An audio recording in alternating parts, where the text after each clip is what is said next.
Hey guys, welcome back to King Creek. Today we are going to show you how we doubled our laundry room storage by getting rid of our little rinky-dink plastic shelves and Stetson building these new permanent shelves. Step 1 was clean off these old shelves and get them out of the way. I'll take it in there. I'll just take it in there.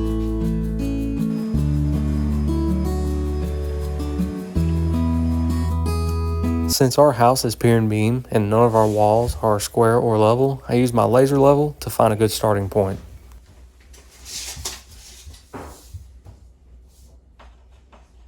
To avoid having a big gap, I'm removing this piece of trim so that our shelf can go all the way against the wall.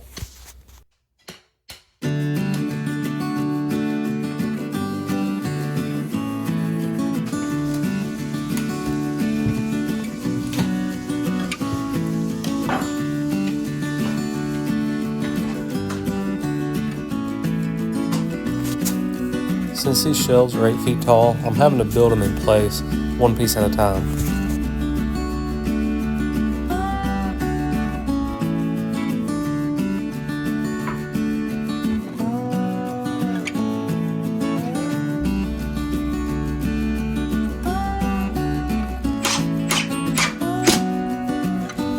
My goal is to hide all of my screws, so I'm going to put a shelf right over this cabinet screw going in the wall, and then I'm going to use pocket hole screws for the rest of the shelves.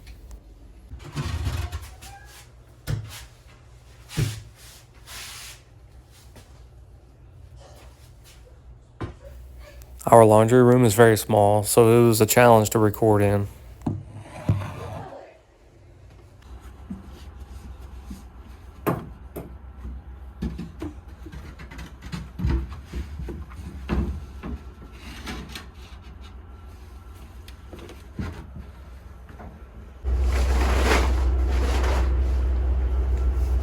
We ended up getting some bad storms and I had to move all the wood out here under the carport where I parked the tractor because we have nowhere else to keep it dry. My shed leaks. So even if I put it in there, I would have to put a tarp on it. But I'm gonna work on it a little bit out here and then get back to it inside.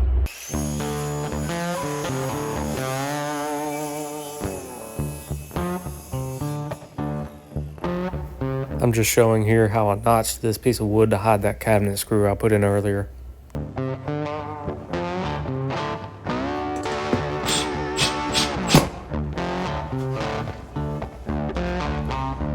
I don't have a track saw, so I'm using a 2x8 for my straight edge.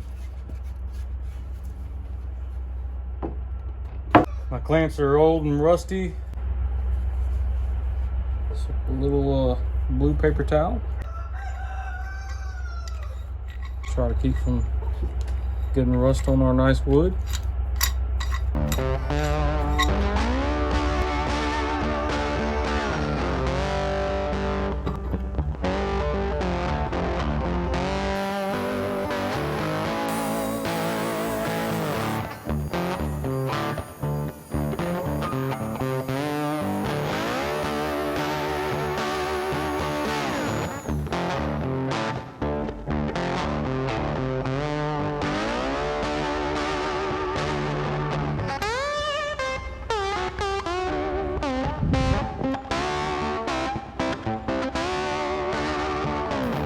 This is the first project I've ever used this pocket hole jig on, and I'm putting these holes in it to hold the face trim on the front.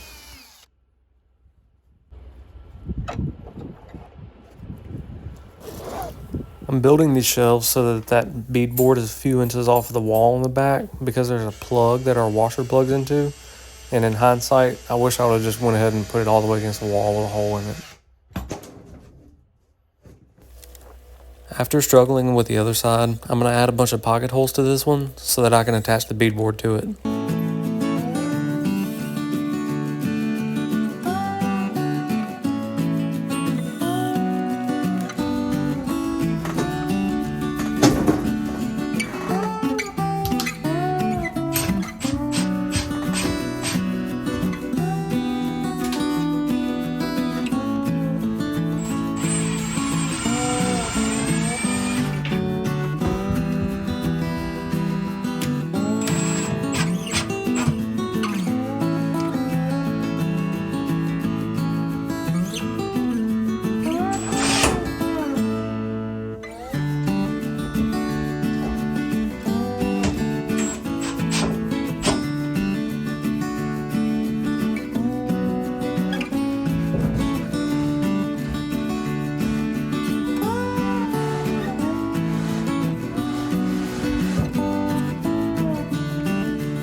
This project was taking way longer than I expected. Both Mallory and I got sick, and then it was raining on and off.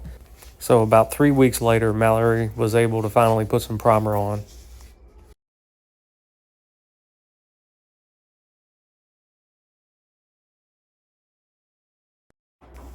The old saying, caulk and paint make me the carpenter I ain't, is very true here, and luckily Mallory's had a lot of experience doing this.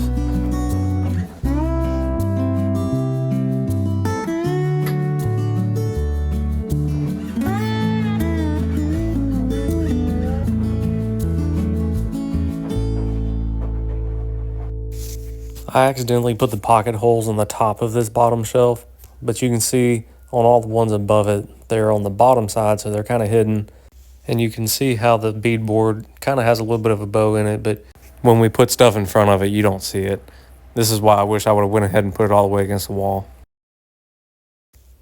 Here's those pocket holes holding the face trim.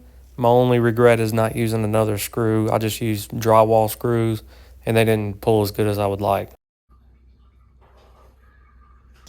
Since we were in this room doing so much work, we figured we'd do a little mini makeover.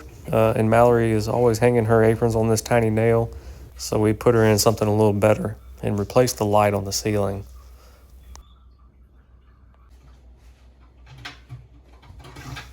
We found this LED that mounts to the junction box, but it's flush and it looks really nice.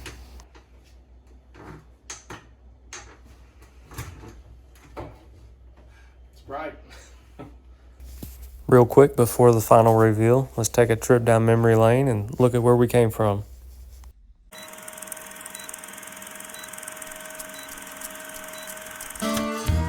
Wow! Thanks for watching. If this made you want to make your laundry room a little less claustrophobic, please be sure to let us know. And if it did, make sure to like and subscribe.